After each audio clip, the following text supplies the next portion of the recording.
Machine learning में AI data से सीखता है, ये तो हमें सबको पता है। लेकिन यहाँ एक इम्पोर्टेंट सवाल आता है, क्या एआई को ऑलरेडी आंसर पता होता है? क्या वो डेटा को एनालाइज करता है, हिडन पैटर्न खोजता है, फिर आंसर करता है? तो इसी सवाल से हम सुपरवाइज एंड अनसुपरवाइज लर्निंग का डिफरेंस समझ सकते हैं। तो हेलो दोस्तों, welcome back to my channel. आज के वीडियो में हम लोग देखेंगे सुपरवाइज लर्निंग कैसे वर्क करता है, क्या प्रॉब्लम सॉल्व करता है, और अनसुपरवाइज लर्निंग सुपरवाइज लर्निंग से कैसे डिफरेंट है और वो क्या प्रॉब्लम सॉल्व करता है। तो चलिए वीडियो स्टार्ट करते हैं।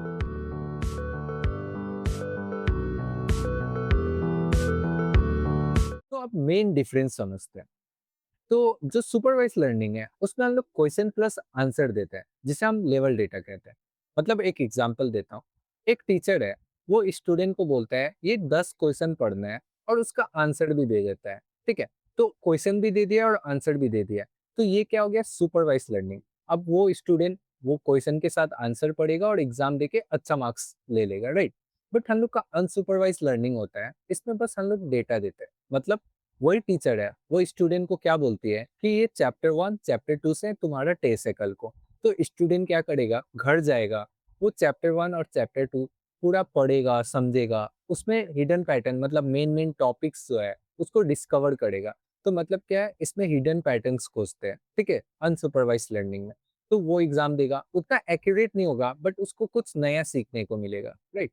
तो यही होता है सुपरवाइज लर्निंग और अनसुपरवाइज लर्निंग में मेन डिफरेंस। क्या होता है, एक को आंसर ऑलरेडी पता होता है बट एक को आंसर पता नहीं होता है, वो हिडन पैटर्न खोजता है। तो अब पहले डिटेल में समझते हैं सुपरवाइज लर्निंग कैसे काम करता है और क्या होता है एक्चुअली। तो जो सुपरवाइज लर्निंग होता है, जैसे मैंने बताया कि AI learn from level data, मतलब लेवल एग्जांपल्स। लेवल एग्जांपल्स क्या हो गया, क्वेश्चंस भी है, आंसर्स भी है।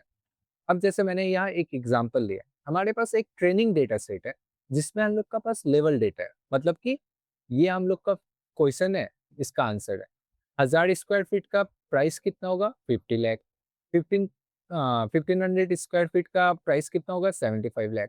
और 2000 स्क्वायर फीट का कितना प्राइस होगा, 1 करोड़। ठीक है, तो ये एक लेवल डेटा है, मतलब इसमें आंसर भी है, क्वेश्चंस भी है। ठीक है, अब जैसे ये मॉडल में हम लोग ट्रेन करेंगे अपना एमएल को, तो अब जैसे मैं पूछूंगा न्यू हाउस 2500 स्क्वायर फीट का कितना प्राइस होगा, तो ये प्रिडिक्ट करेगा प्राइस को, लगभग इधर होगा 1 करोड़ 25 लाख, राइट। तो ये क्या कर रहा है, मेनली इनपुट ले रहा है और करेक्ट आउटपुट ले रहा है, जिसको हम लोग लेवल कहते हैं। तो सुपरवाइज लर्निंग ऐसे काम करता है।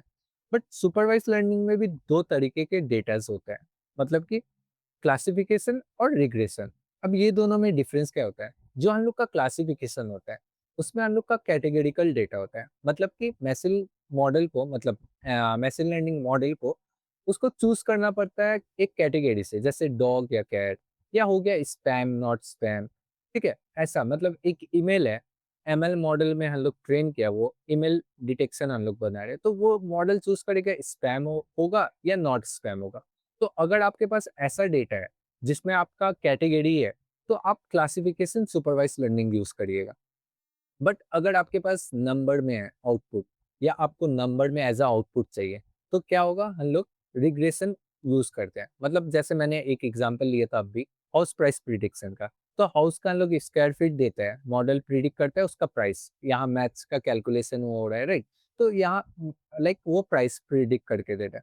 तो सिंपल में कैसे याद करें कि कौन सा कब यूज करना है। अगर आपका कैटेगरी डेटा है, तो आप क्लासिफिकेशन के साथ जाइएगा। और अगर आपके नंबर में डेटा है, ठीक है, नंबर एज अ आउटपुट है, तो आप रिग्रेशन के साथ यूज करिएगा सुपरवाइज लर्निंग। अब ये तो हो गया सुपरवाइज लर्निंग। अब समझते हैं अनसुपरवाइज लर्निंग क्या होता है। तो अनसुपरवाइज लर्निंग में मैंने जैसे बताया था, इसमें हम लोग बस डेटा प्रोवाइड कर देते हैं। तो इधर क्या होता है, एआई डिस्कवर पैटर्न और ऑन इट्स ओन। तो इसमें हम लोग बस डेटा प्रोवाइड कर दे, तो वो खुद से खोज रहा है कि वो डेटा में क्या क्या हिडन पैटर्न है। तो जैसे यहाँ एक कस्टमर डेटा सेट का पैटर्न, मतलब डेटा है, ठीक है, उसमें हम लोग एमएल मॉडल को देंगे, वो फाइंड सिमिलैरिटी लेगा, जैसे यंग बायर्स, प्रीमियम यूजर्स, या फ्रीक्वेंट बायर्स। जैसे आप इसको मैं एक एग्जांपल से समझाता हूँ आपको। अब ये जो कस्टमर डेटा सेट है, अब मानिए ये एक नेटफ्लिक्स यूजर्स का डेटा सेट है, ठीक है। अब जैसे हम लोग मॉडल को ट्रेन करेंगे, अब मैं जैसे बोलता हूँ कि यंग बायर्स जो है 18 से लेके 30 एज का जितने भी बायर्स है, उसको एक ग्रुप में कन्वर्ट कर दो, तो ये एक ग्रुप बन जाएगा। ठीक है? अब जो ग्रुप बी है उसमें प्रीमियम यूजर डेटा पॉइंट्स जीतता है। मतलब कि नेटफ्लिक्स का यूजर जो है जिसके पास टीवी, लैपटॉप, फोन, आईपैड सबका प्रीमियम वाला सब्सक्रिप्शन है, उसको एक ग्रुप में कर दो तो ये ग्रुप बी बन जाएगा। और जैसे मैं बोलूंगा कि हर महीने जो नेटफ्लिक्स का सब्सक्रिप्शन खरीदता है वो लोग को ग्रुप सी में डाल दो, तो ये क्या कर देगा फ्रीक्वेंट बायर्स को ग्रुप सी में। तो आप समझ रहे हैं कि हम लोग के पास एक ब्लैंक डेटा सेट है, उससे हम लोग एक लाइक जो डेटा पॉइंट्स क्लोजेस्ट है, जो डेटा पॉइंट सिमिलर है, वो लोग को एक ग्रुप में डिवाइड कर दे रहे हैं। तो ऐसे अनसुपरवाइज लर्निंग काम करता है। अब ये दोनों का फाइनल कंपैरिजन करें अगर, तो हम लोग का जो सुपरवाइज लर्निंग होता है वो सीखता है, ठीक है, लर्न करता है लेवल डेटा में। उसके पास क्वेश्चंस भी होते हैं, आंसर्स भी होते हैं। उसके बाद वो प्रिडिक्ट करता है आंसर, ठीक है, प्रिडिक्ट करता है आंसर। इसका एग्जांपल क्या हो गया, स्पैम डिटेक्शन हो गया, फिर हाउस प्राइस लाइक प्रिडिक्शन हो गया, ठीक है।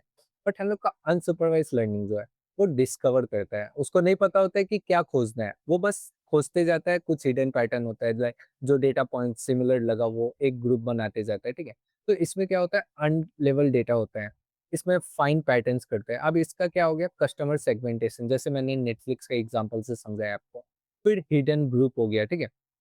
अब जो हम लोग का लाइक आंसर अगर आपके डेटा सेट में दिया हुआ है तो आप सुपरवाइज लर्निंग यूज करेगा। बट अगर आपके पास आंसर नहीं दिया हुआ है आपके डेटा सेट में तो आप अनसुपरवाइज लर्निंग यूज करेगा। तो ऐसे वीडियो देखने के लिए सब्सक्राइब कर लेना, और वीडियो पसंद आए तो लाइक कर देना। और कोई भी अगला डाउट हुआ तो आप कमेंट कर सकते हैं। तो मिलते हैं नेक्स्ट वीडियो में। I got nightmares in my head, I fear that the thoughts build